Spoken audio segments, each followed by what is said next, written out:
Welcome back to the Joyful Mate podcast. I'm your host, Anthony Hartcher, your Joyful Journey mentor. And today we're going to discuss the 3 C's. Yes, you're probably wondering what the 3 C's are. They are contrast, comparison, connection. I'm going to explain the relevance of the 3 C's shortly, but this has come about during my journaling, my writing of this book that I'm writing called Feeling Broken, A Path to Self-Love and Healing. That's the subtitle of the book. So this podcast, I guess, came about, the foundations of it was to help me write a book. And so I'm on this journey of researching, writing, and sharing with you whilst I'm in the process of writing the book. So the 3 C's came up to me when I was writing this morning. Yes, this is the first episode dropping in 2026. Second episode. My challenge this week was to actually get the episode ready for my weekly timing, which is Saturday. Each episode drops, and really appreciate you listening in each week and embracing the content that I'm sharing.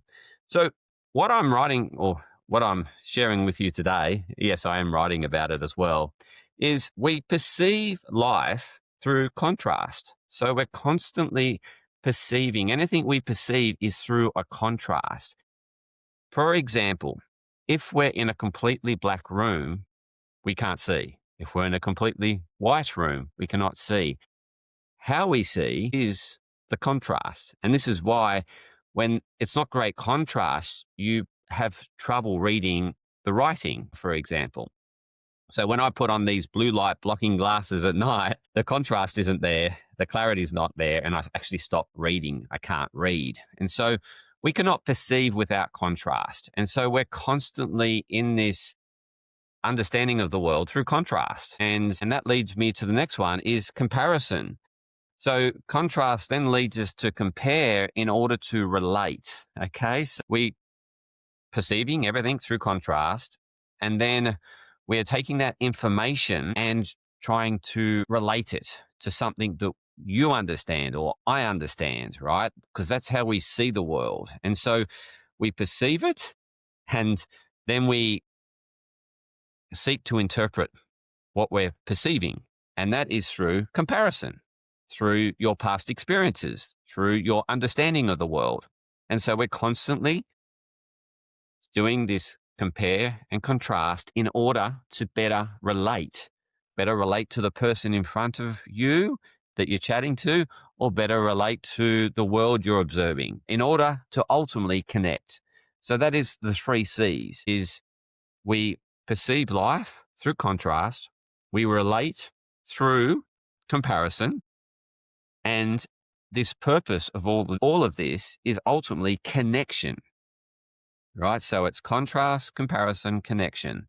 But the compare and contrast is guiding you towards connection. And it's connection towards self, connection towards others, and connection towards everything. Now, there's obviously things that get in the way of observing the world as it is. And that's our filter. It's our lens on how we see the world. And that is shaped by our past experiences, by people that have been influencers, people that have challenged us, or we could say today we call them bullies. It's the experiences that we've had during our childhood, during our adolescence, that really shapes the lens of how we see the world. Lens is heavily shaped by the emotions associated with experiences. And so when we have strong views of the world, when we've had these emotions setting up this lens or establishing the lens on how we see the world. So the challenge with what I'm writing about, or the book, is all about this shifting the way in which you see yourself, others, and the world, so that you see everything and everyone as one. You see the connectedness. And so that's the whole journey that I'm taking the reader on, is they may pick up the book, or I guess who it's appealing to are those that are feeling in pieces, right? Or feel that their world is broken, or they feel shattered. These are some of the feelings they may get, connected to. My world is in pieces. I feel like I'm in pieces. I'm in parts. And what they're wanting is the integration, to feel one, to feel whole. And that's ultimately an expression of self-love, is when you love everything, every piece about you.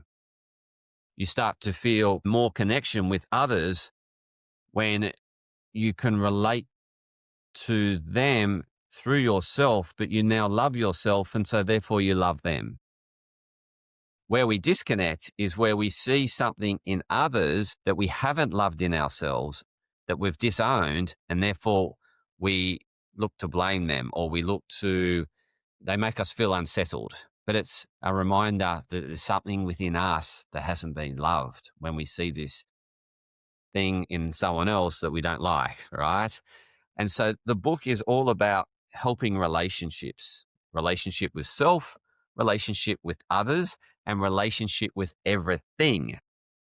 And ultimately, the goal of the book is to help you feel more complete, feel more whole, feeling a sense of oneness, or starting the journey to bringing yourself together, back together, so you feel whole.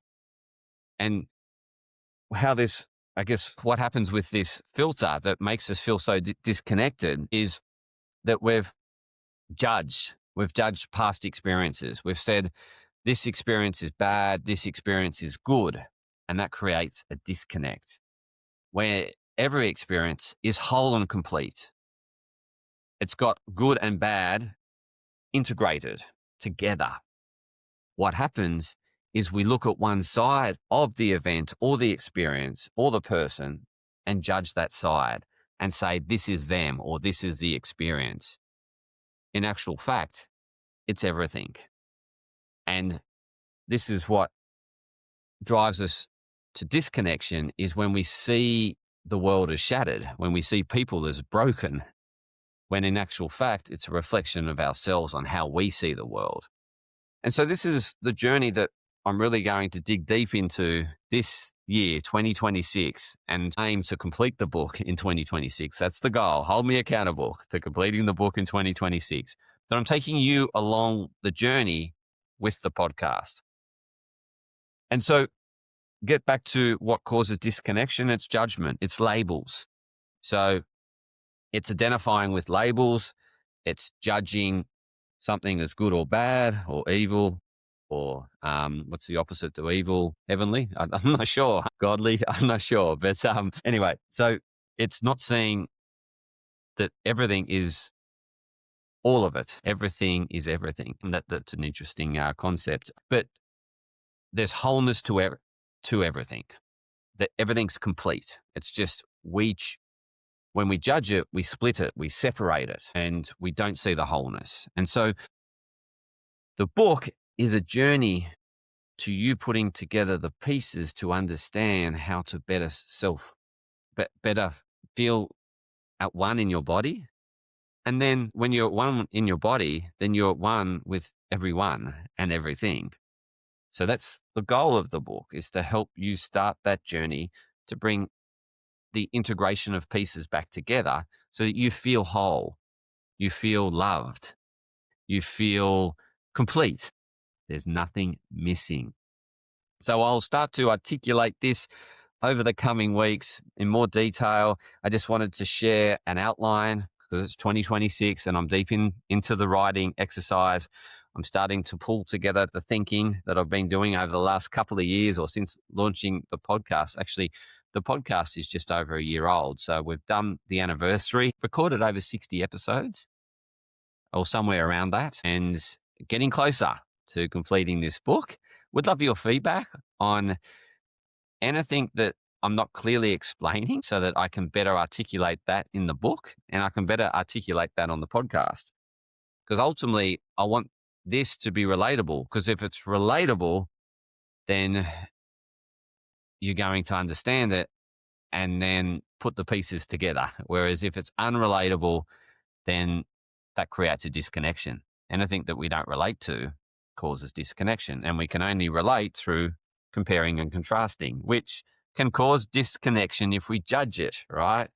So the greater the contrast, the greater the difference, the greater the gap, the greater we perceive something is missing, and we judge it. It's incomplete. It's incomplete awareness. So anything that you have around a black and white opinion that this is it, most likely you've got a lopsided view of it. When judgment drive emotion, because it's lopsided thinking, it creates a polarization, it creates an unsettledness, it creates emotion. And so the more we can look for what we're not seeing, look for the wholeness in the situation, the more the emotions start to settle and we see the clarity. I just recently read a Buddhism teaching, and the monk was explaining to the student that when you look at boiling water, there's no clarity. You cannot see the bottom. It is angry. And that's what it's like when you judge or when you label something. You create an emotion, invoke an emotion within you, and you lose the clarity. You can't see the wholeness. It's only when the emotions settle, and that's the boiling water cooling down, that you can see the bottom.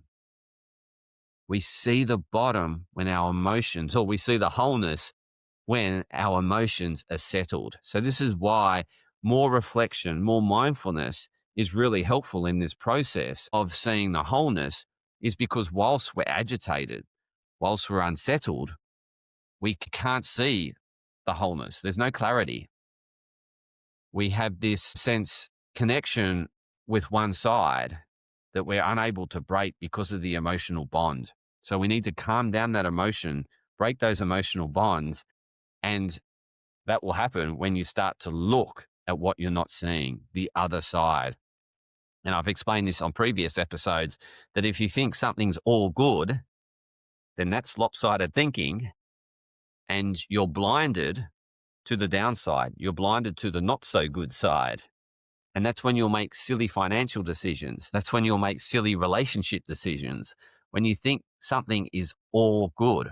And same with the contrast. When you think something is all bad, you will just stack up all the negatives and you won't see the bigger picture, the wholeness, because you haven't looked at the other side, because you've judged it. And once you've made a judgment, it's polarized. You've polarized yourself. You've invoked a strong emotion behind it, strong associations around that emotion, and it's locked in. It's black and white.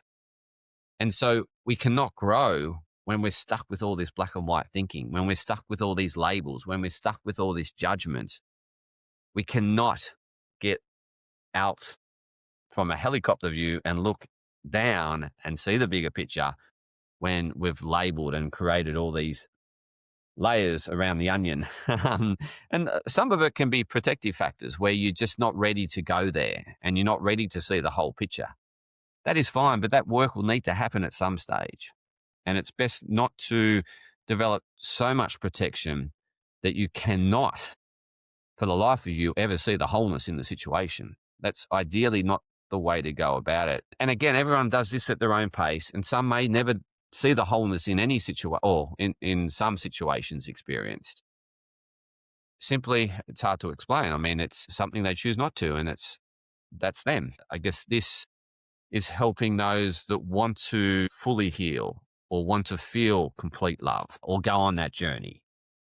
It's not for those that are stuck with that thought that there's no answers, there's no solutions. And when that happens, you actually label yourself, or you start creating a label around you as the victim. And it does create support and around you, and people try to lift you out of the victim status. However, that can actually feed the victim status as well, and it can actually inhibit growth. So again, it needs to be a balance between support and no support, or support and letting go. So again, this is the entanglement between the opposites, and we need to see that there's always that entanglement between opposites, and that they're whole and complete as a helicopter view looking at the situation is. So I hope this has helped. It's been me articulating, I guess, who the book's for, what the journey you're going to go on, and what I hope to give you by the end of it in terms of at least getting you started to pulling the pieces together and starting to feel whole, starting to feel complete, starting to feel more content. And when life's like that, you experience more joy, you experience more happiness, and you'll find more fulfillment within life. So please share any feedback that you have on this episode and where I'm taking the book and whether I'm explaining it in terms that you find relatable, or how you could better, or you just share what you're not understanding. And then I can look at ways to find that more relatable through sharing experiences or stories that can help you find that relatedness. So, and continue to share this with others that you believe that will benefit going on this journey in terms of pulling the pieces that they perceive that are not there, or either so disconnected from, together, so that everyone feels, I guess, at one with themselves and at one with everyone and at one with everything. That's the goal, is unity. So enjoy the journey with me this year. Look forward to completing the book with you, going along the journey with me, and continue to follow the Joyful Mate podcast and share it with others who you think could benefit. Until next time, continue to experience more fulfillment, joy, and happiness.